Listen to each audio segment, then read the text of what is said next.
Do you want to be eating healthier, but find yourself frozen every time you walk into the kitchen?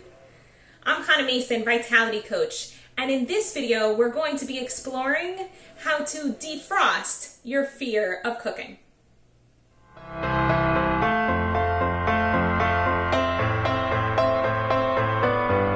I happen to have a cooking obsession. It just so happens that my absolute favorite place to hang out is in the kitchen. If I'm not cooking in the kitchen, then I'm hanging out with other people in the kitchen, or I'm chatting in the kitchen, or I'm doing dishes in the kitchen. I love the kitchen. If I could spend all day there, no, I'd get pretty tired, but I could spend a huge chunk of my day there. But I do notice that many of the people who come to my home, we have this huge open home. We welcome a lot of people to our table, young and old and tourists and Jews and Christians and dark people and light people and all sorts of people come to our home and get to experience, for many of them, for the first time, eating gourmet vegan food. And they're like, wow, all this stuff looks so amazing, but it's too hard. I don't know how to cook. And I think that the challenge that they experience, the barrier to get from where they are now to being able to serve a table like that, isn't that they don't know how to cook. Because most of us don't know how to do tons and tons and tons of stuff.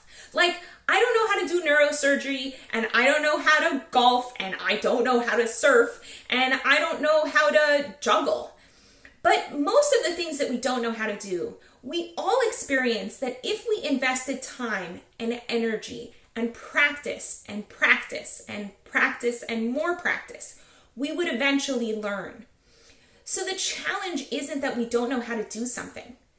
It's all of the beliefs that we have around that. And that's what I want to look at in this video. If you are one of those people who believes that you don't know how to cook, your challenge isn't that you don't know how, right? That's a small challenge, because not knowing how to do something, we can fix that, especially in the world of the internet, where there's like a bajillion YouTube videos teaching you how to cook just about anything, right? So the question is, well, is your lack of knowledge the problem? And for most people, it's not. It's all of the beliefs they have around that. For a lot of people, women in particular, not knowing how to cook feels incredibly shameful. And to figure out what are all the really beliefs that we have hiding under the surface, I recommend you check out in my book, Hold That Thought, a chapter called Monsters Under the Bed. And under there, I ask the question, what are you afraid would happen if, right? But you could also look at another chapter called Dead Weight, which is,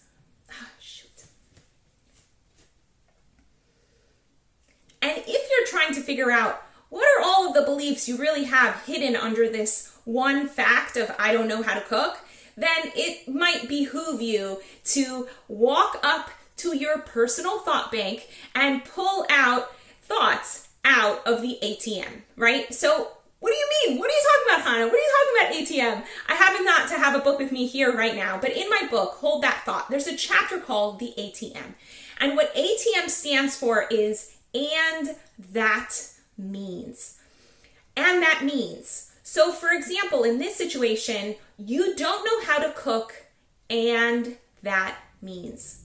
For a lot of people, the underlying belief is there's something wrong with me, or my parents didn't give me a good education, or I don't know how to cook, so I'm incapable of cooking.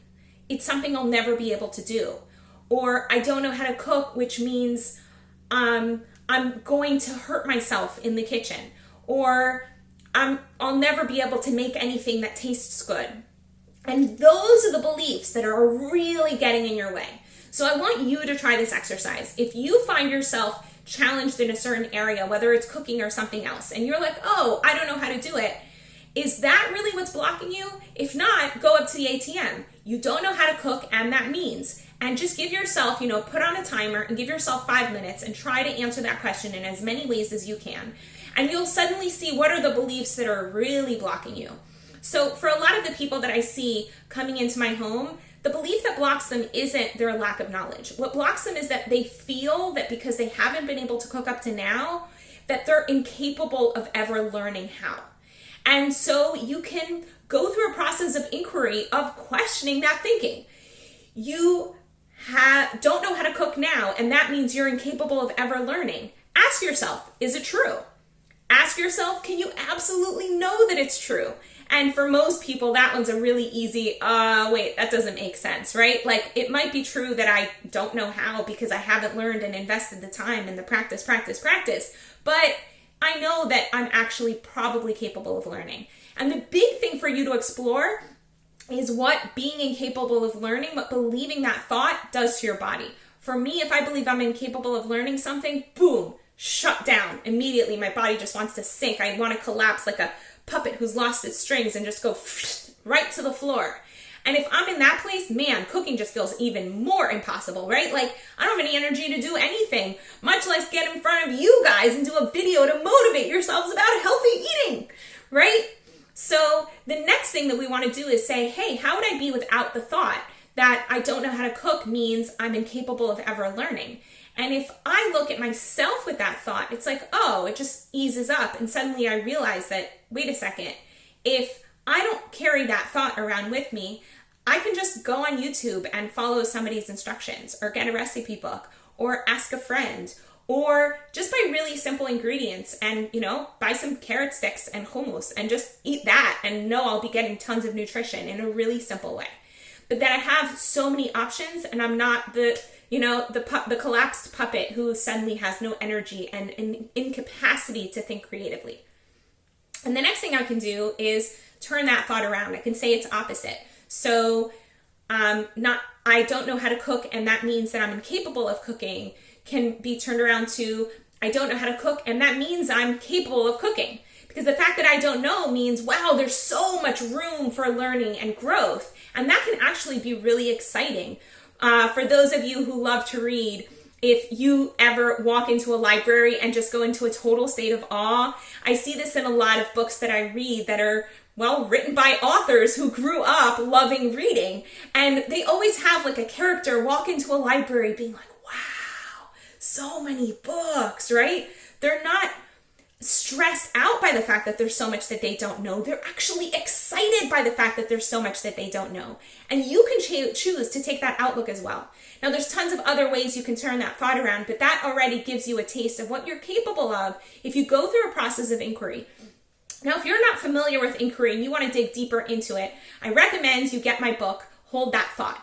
You can get it directly on my website at hannahmason.com/books. The other thing you'll find on my website are tons of opportunities to engage and learn and up your vitality game. We have a group coaching program and I offer one-on-one coaching, and we've got an incredible membership program where I offer tons of great content to members who are all also able to support each other and upping each other's vitality game. And of course, I have my books, Hold That Thought and The Size of Your Dreams, and all of that's available at hannahmason.com. The best thing that I want to offer you is the ability to take my health quiz. So in this entire series, we're covering so many different beliefs that people have that block them from experiencing vitality. But in my health quiz, I cover even more. And through taking that health quiz, you're going to be able to identify, ooh, that's getting my way, that's getting my way. There might be beliefs that you have hanging out under the surface that just taking the quiz is going to bring them up. And you can say, oh, wow, I didn't realize I really believe that. And that's really blocking me from experiencing the vitality that I want. Then you can use the Hold That Thought program to get yourself through shifting out of negative blocking beliefs and into a place of positivity where you feel encouraged and engaged and enthusiastic about moving forward. So go to my website. The link is below, hannahmason.com/health quiz, and you'll be able to take the quiz and get your health moving in an incredible positive direction. In the meantime, I wish you many little joys. Want to find out what's blocking your vitality? Quickly take the quiz at hannahmason.com/health quiz.